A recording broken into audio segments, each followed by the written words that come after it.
cancel yung proclamation. Bay, teka muna. Ako duda dyan kasi once proclaimed ang isang kandidato, pag pinroklama mo na yan, wala na sa jurisdiction ng COMELEC yan. Umamin na po si Chairman George Garcia na nag-uusap nga pala talaga sila ng congressman na tumatakbo noon sa Bohol. At sinabi niya, kailangan mo ng 300 million pesos para manalo. Pero sabi ni Chairman George Garcia, na-misunderstood daw siya. Yes, sir, hindi nga. Na yan ay lalabas.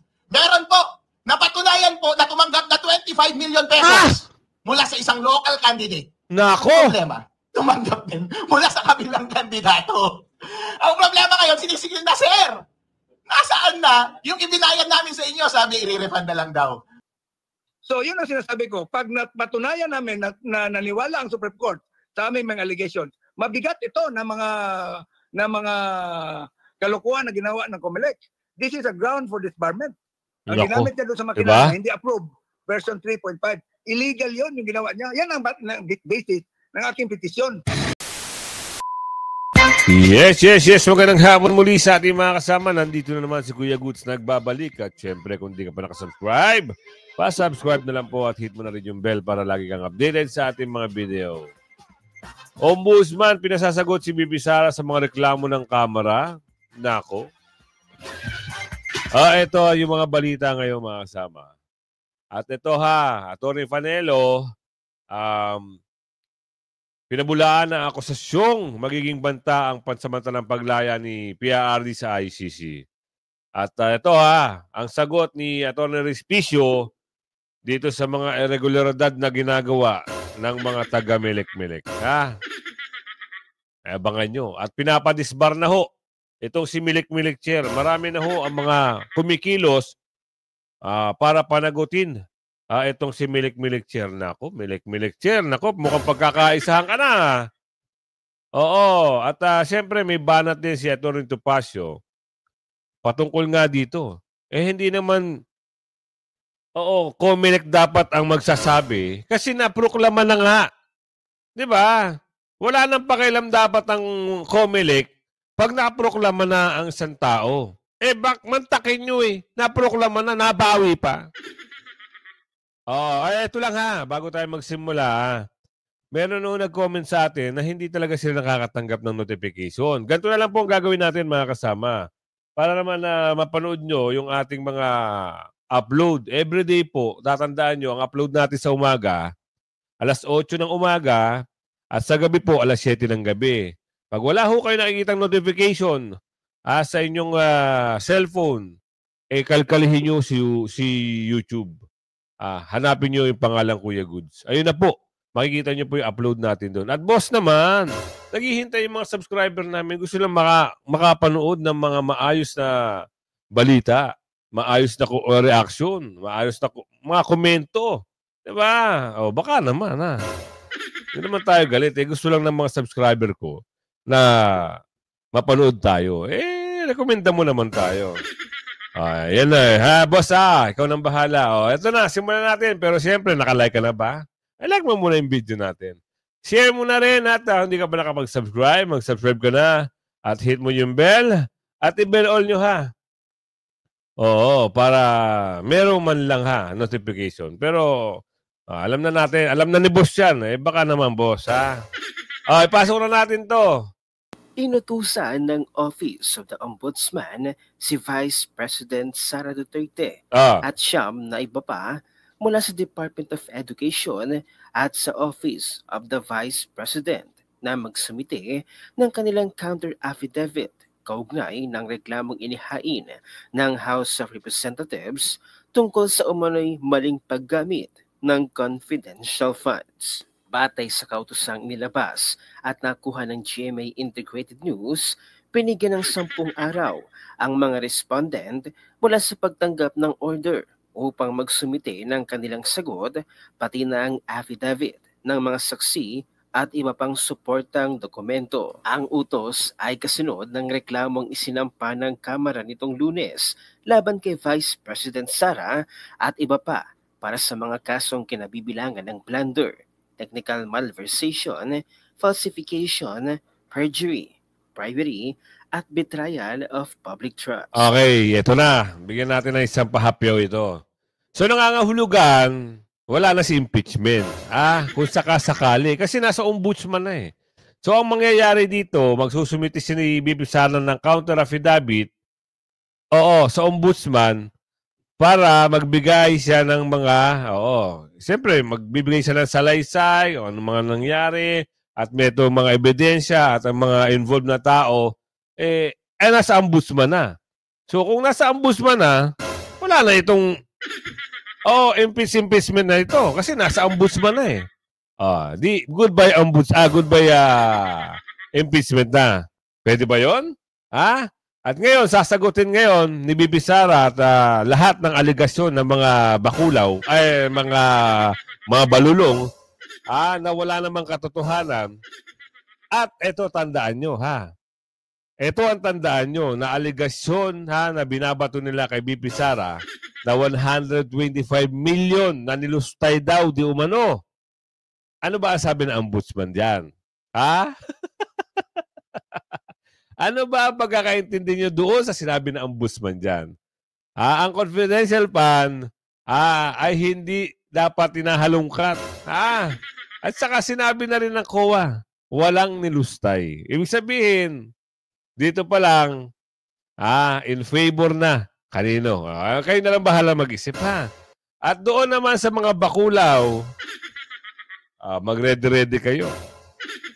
Palapit na ng palapit ang pag-upo, ng mga magsasamang senador. Yung mga bagong papasok ngayon, yung 12. Sabihin natin yung 5 ay doon sa partido ng mga kalkansya. Yung natitira doon, kay BP Sara yan. Pero, wag pa tayong magpakakampante dahil alam nyo naman, ginagawa nila ng paraan. Kagaya nito, yung nababalita. Kaya nagkakaroon ng mga usapin na padisbar na itong si Milik Chair. Sa ng mga nagtatanong, sino si Milik Chair? Yan po yung nababalita na merong 300 million. Napanood nyo ba yung vlog natin? Nagtanong yung isang tumakbong abogado bilang kongresista, nagtanong, courtesy call. Ngayon, nagtanong siya kung wala daw 300 million. Ano sa palagay nyo? Saklap, no? Ngayon, samot-saring usapin na. Ang alin? Ang maririnig nyo para ipadisbar, hahiina ng kaso, at kung ano-ano pa. Maririnig natin yan maya-maya. Ito, gusto nyo na may pasok natin? Ituloy muna natin to.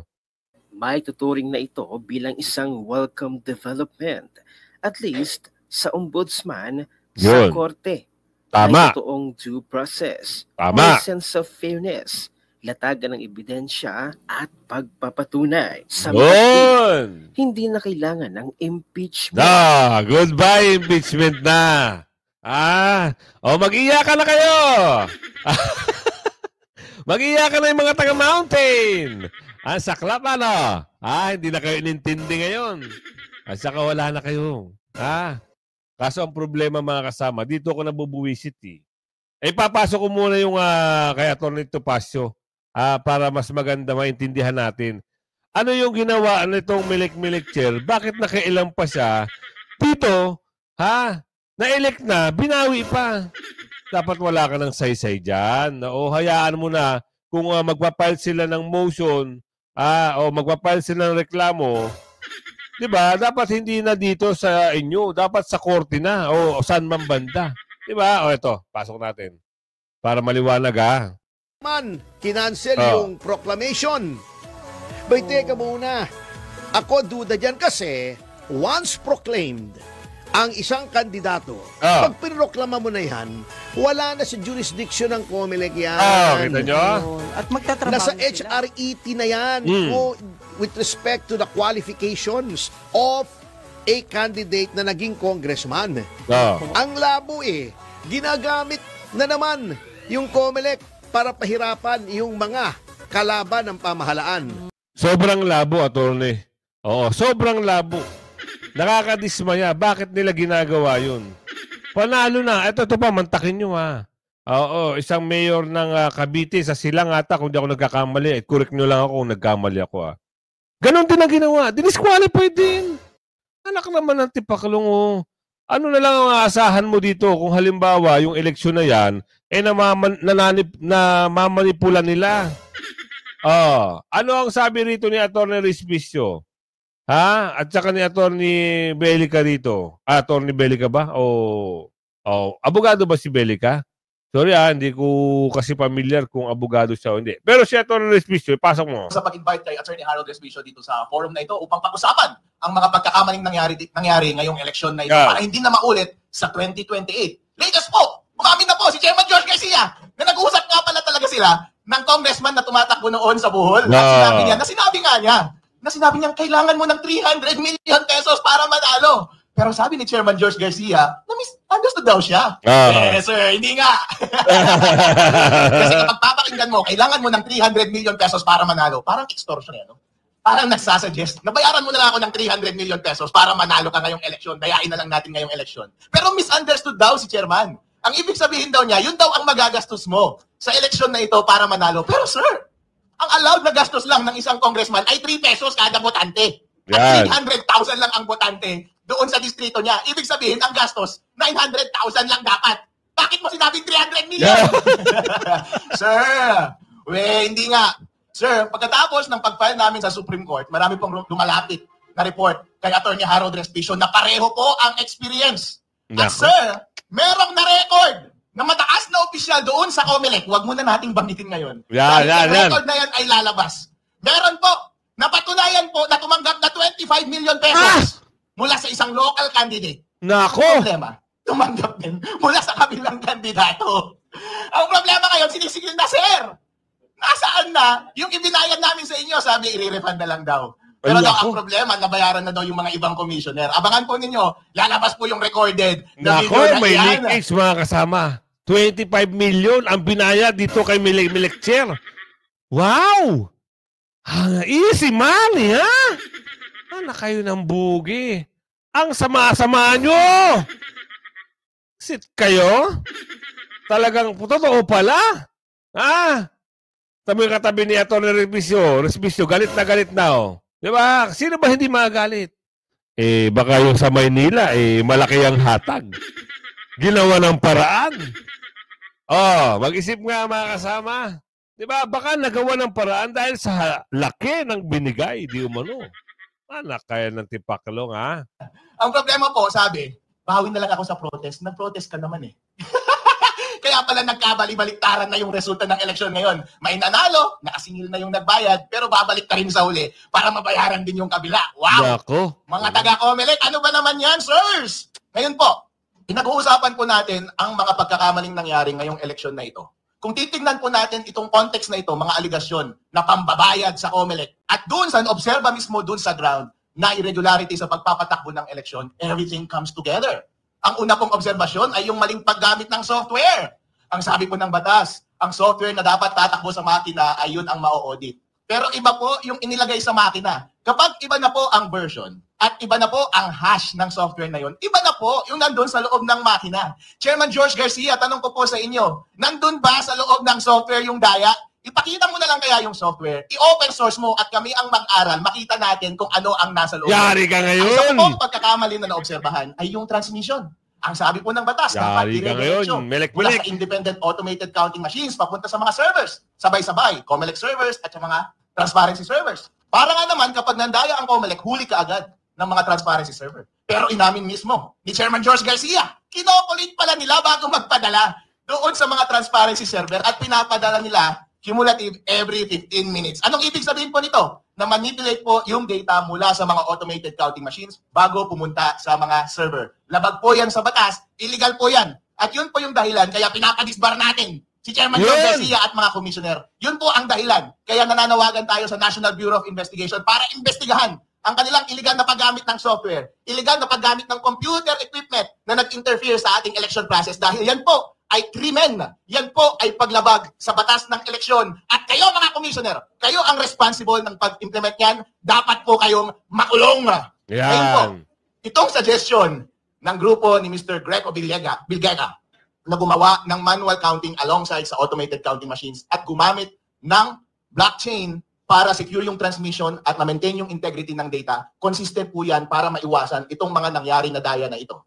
Ang una po kasing daya na pwedeng mangyari at pinakamadaling gawin ay yung na-obserba natin na itatanim na mismo sa software yung daya.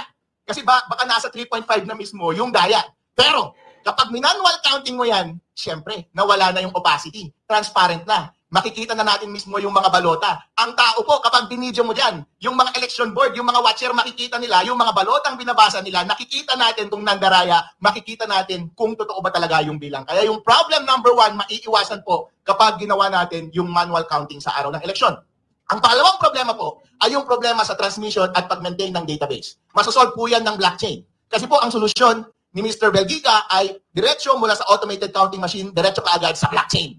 Ang blockchain po kasi, wala pong isang entity na nagko-control yan. Distributed po yan. Yung software po niyan ay open source. Hindi mo pwedeng dayain yan at maraming mga servers na independent na nagme-maintain ng lahat ng database niyan. Kaya kapag transmit mo mula sa automated counting machines papunta sa blockchain, walang kahit na sino mang gobyerno, organisasyon o media o tao na pwedeng mandayan yan. Diretso kaagad, in real time, reflected kaagad, kita ng public kung saan yung source at kita kaagad yung resulta ng eleksyon. Kaya wala ka ng panahon para baguhin pa sa gitna yung data na ipinapadala ng automated counting machines. At buko! Itong si Milik-Milik, ha? Buko ka na! 25 million? Woo! Easy money, ha? Kaya galit na galit sa iyo mga... Oo. Baka ganun nga. Yung totoo yung sinasabi ni Atty. Respicio. At ito, buweltahan ng spokes. Yung spokes ng house. Kilala nyo ba yun? Kilala nyo ba siya? Sino siya? Kilala nyo ba siya? Oo.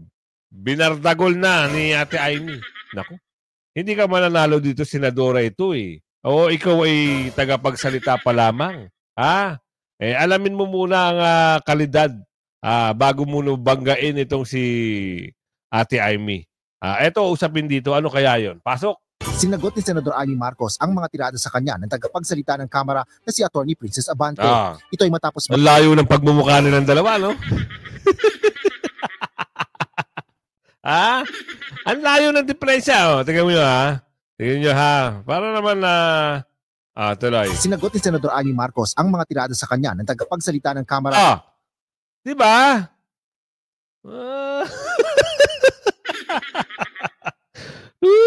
Ang layo. Na si Atty. Princess Abante. Ito ay matapos magbigay ng komentaryo ang senadora sa San Juanico Bridge sa press briefing nito sa Senado noong June 5. Tinitingnan ko from 2018 to 2025, ang liit-liit lang na binibigay, halos pintura lang yata at konting rehab, 451 million lang ang linalagay dun sa tulay mismo. At yung inaakala namin pag-repair ng ating tulay, 4.7 billion. Mga kalsada lang pala yun. Talaga naman na-neglect ng todo-todo ng bonggang-bongga yung tulay. Ngunit sa press briefing ng Kamara noong Miyerkules, dinipensahan naman ang spokesperson nito, si late 1st District Representative at House Speaker Martin Romualdez. Ani Abante, may mga budget naman na inilaan para sa San Juanico Bridge simula pa noong 2018 bago pa maitalaga ng House Speaker si Romualdez. Siguro, si Senator Amy, since she is very much concerned, kailangan din natin tanongin ano naging ambag niya bilang senador na kasama naman sa tungkulin niya ang pag-ayos ng budget ng bansa dun sa pangangalaga ng San Juanico Bridge. Tugon naman ni Senador Amy Marcos matapos ang ilang pag-usisa sa kondisyon ng naturang tulay, deadma o walang pakialam ang Department of Public Works and Highways at ang House Speaker. Sinabi pa ng senadora na siya pa mismo ang nagtanong kung saan nilaan ang 4.7 billion pesos na pondo mula sa General Appropriations Act para sa iba't ibang proyekto sa Maharlika Highway. Sentimiento pa nito na ang San Juanico Bridge ay binuo ng kanyang ama na simbolismo ng katatagan at pagtutulay ng kalinga ng pamahalaan papunta sa mga mamamayan. Ngunit ngayon anyang pinagdududahan ng tibay at serbisyo ng tulay ay si Senador Amy pa rin ang hinahanapan ng solusyon. Buwelta pa ng mamabata sa House spokesperson, bakit siya bilang senador ang hinahanapan ng aksyon at hindi tanungin ng amo nito na doon nakatira na tumutukoy kay Romualdez. Dagdag pa ng presidential sister. Sa pool! Yan ang matindi. Hindi ka abante. Aatras ka dito kay Miss Amy pag nagkataon. Sabi ni Aling Ledesma yan, Sana siya na lang ang nagpresidente kung lahat sila ay sa senadora nakatingin. Wala pang tugon ng panig ng DPWH at House Speaker kaugnay nito. Naku. Kung yan aasahan mo magsalita, wala kang matututunan dyan. Yan si Balulong, Diyos mio. Ang alam lang yan, pera, pera, pera, pera. Walang project ka makikita dyan. Sabi ni Aling Ledesma. Eto na, pinabulaanan na ako sa nabanta. Ang Pangulong Duterte sa paglaya. Bakit? Takot na kayo? Bakit kayo natatakot? Naku, yan ang katanungan natin. Bakit sila natatakot? Dahil ba talagang meron kayong ginawa sa dating Pangulong Duterte kaya natatakot kayo? May banat si Attorney Salvador Panelo laban sa ilang grupong nagsasabing isa umunong banta si dating Pangulong Rodrigo Duterte kung sakaling mabigyan ito ng interim release ng ICC. Alamin ang iba pang detalye sa report ni Carlo de la Peña. Kalokohan yung sinasabi na pag binigay mo ng release temporarily ang Pangulong Duterte, ay manganganib ang buhay ng mga testigo. Ayon kay dating Chief Presidential Legal Counsel Attorney Salvador Panelo, walang basehan ang aligasyong manganganib umano ang buhay ng mga testigo kung sakaling pansamantalang palayain si dating Pangulong Rodrigo Duterte mula sa International Criminal Court o ICC. Hindi po totoo yan. Kasi sabi daw, Pangulong Duterte daw na naging presidente ng bansa, malakas pa ang impluwensya at maaaring gumawa ng mga pangin na manganganib ang buhay ng mga testigo. Ani Panelo, kahit noong nasa pwesto pa si dating Pangulong Rodrigo Duterte at hawak ang lahat ng kapangyarihan at yaman ng gobyerno, ay wala naman itong ginawang hakbang para saktan ng mga nagsampa ng kaso laban sa kanya sa ICC. Ngayon pa, kung noon kaya-kaya niya gawin ba't di niya ginawa? Ibig sabihin, kasi nga, malinis ang kanyang konsyensya. Bukod pa rito, alam naman daw ni Duterte na ang mga kaso laban sa kanya ay parte lamang ng mga galaw sa politika para siya patalsikin sa pwesto at patigilin ang kanyang war on drugs sa panahon ng kanyang panunungkulan. Dagdag din ni Panelo, isa sa mga dahilan kung bakit patuloy ang paghahabol sa dating Pangulo ay dahil nananatili itong malaking impluwensya sa politika, lalo na sa nalalapit na halalan sa 2028 kung saan sinasabing posibleng tumakbo si Vice President Sara Duterte sa pagkapangulo. Kasabay ng mga pahayag ni Panelo, umaasa... Takot lang sila, Huwag nyo na dagdagan ng mga kwento, istoryahin nyo.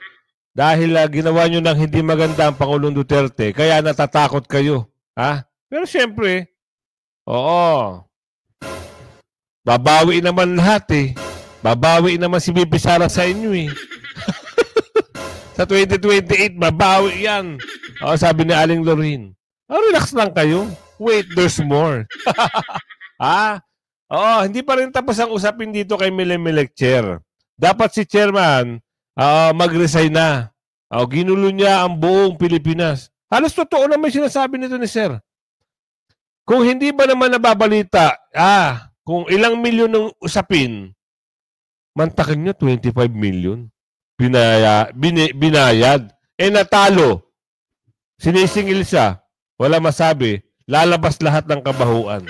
Sinabi niya sa Atty. Respicio may nabayaran na 25, may nagbayad ng 25 million, natalo, baka gawa ng paraan. Baka yung Maynila, ganun din. Nagbayad din siguro, di umano, sabi ni Aling Lorraine, natalo, nagawa ng paraan. Kahit wala silang karapatan, na magdeklara, di ba kasi, naproklama na ano nangyari? Dapat doon, kung halimbawa, talo at sasabihin na nalo, dapat hindi ganun kabilis. O mag-iintay muna ng resolusyon. Dapat ikakaso muna yan. Hindi, ang bilis ng pangyayari. Pinaupo agad. Wow. Ang bilis. Ang bilis. Nakakalula ito pag nagdesisyon. Abangan nyo, sabi ni Aling Maricar. Abangan nyo lahat ng mga pinaggagawa nyo.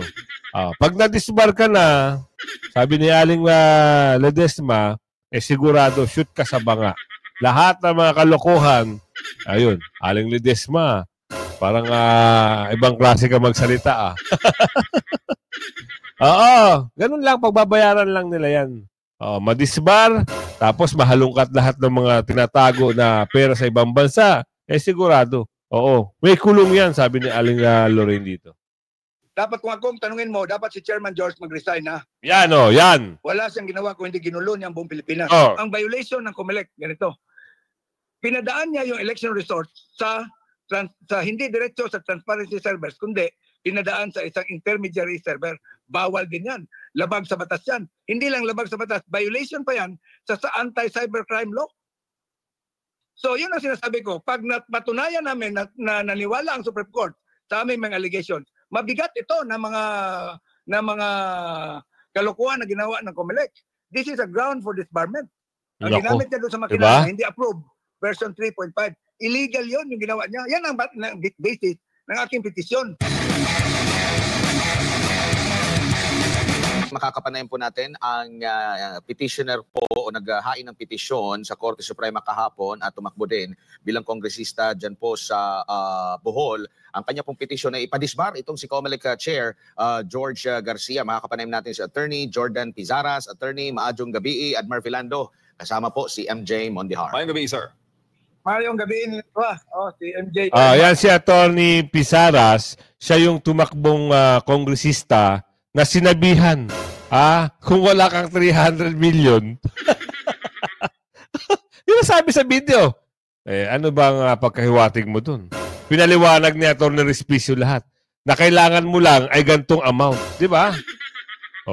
Palaisipan. Tapos may nagbigay pa ng 25M. Daming pera. Yayamanin. Yayamanin. Naku, magkakaalaman na ito mga kasama. Marami na mga grupo ang nagsusulong at nagpipetisyon dito laban kay Milimilek Chair. Opo, ano po ang punto kung bakit nais niyo pong ipadisbar ito pong si Chairman Garcia? Actually, ang final namin is petition for certiorari and mandamus. Yung prayer for disbarment, depende lang yon sa ebidensya na mag-gather ng Supreme Court, na-appreciate ng Supreme Court. Dalawang legal points, no? O tatlong legal points ang basis sa ating petition for certiorari. Ito yon, no? Yung sa ating automated election, kailangan yung ilalagay sa makina na software or tinatawag na source code must be certified by a certified international corporation. Ang ginawa ng COMELEC, pina-certify niya sa April 30 yung version 3.4. Pero ang ginamit niya doon sa makina is version 3.5. Pina-certify niya yon, wala nang presence ng publiko. So hindi mo na alam ngayon, hindi na na-testing kung ano yung laman ng version 3.5. Kasi pina-certify niya May 11 or the day before the election. So wala nang time yung mga tao na makatesting. Ngayon, nandoon yung instruction sa makina sa how to count the ballots, how to read the ballots, how to print the ballots, how to transmit the ballots, yung results ng bawat presinto. Ngayon, na-testing yon noong April 30, yung transmission. It was transmitted to the 7 transparency servers. Pero yung testing for 3.5, wala na. Kasi the day before the election na. Ngayon, number 2, ang violation ng COMELEC, ganito. Pinadaan niya yung election results sa hindi diretso sa transparency servers, kundi pinadaan sa isang intermediary server. Bawal din yan. Labag sa batas yan. Hindi lang labag sa batas, violation pa yan sa anti-cybercrime law. So yun ang sinasabi ko. Pag patunayan namin na naniwala ang Supreme Court sa aming mga allegations, mabigat ito na mga kalokohan na ginawa ng COMELEC. This is a ground for disbarment. Yun ang punto ko. Ngayon, doon sa mandamus, dahil na-proclaim na yung nanalo, ang papagawa namin sa COMELEC is to reconvene the Board of Election Inspectors and to count manually, which is based on Section 31 of Republic Act 9369. Nasa batas yan yung pwedeng mag-counting ng ballot. Kasi sa tatlong categories ng isang IT audit, number 1, software, number 2, transmission, number 3, database, bagsak lahat ang COMELEC. So walang data na pwedeng no good data can be generated doon sa election system.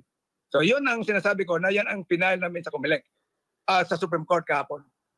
Ngayon, background nito ganito. Ang background is, after the filing of the COC, pumunta ako, nag-courtesy call ako kay Chairman George.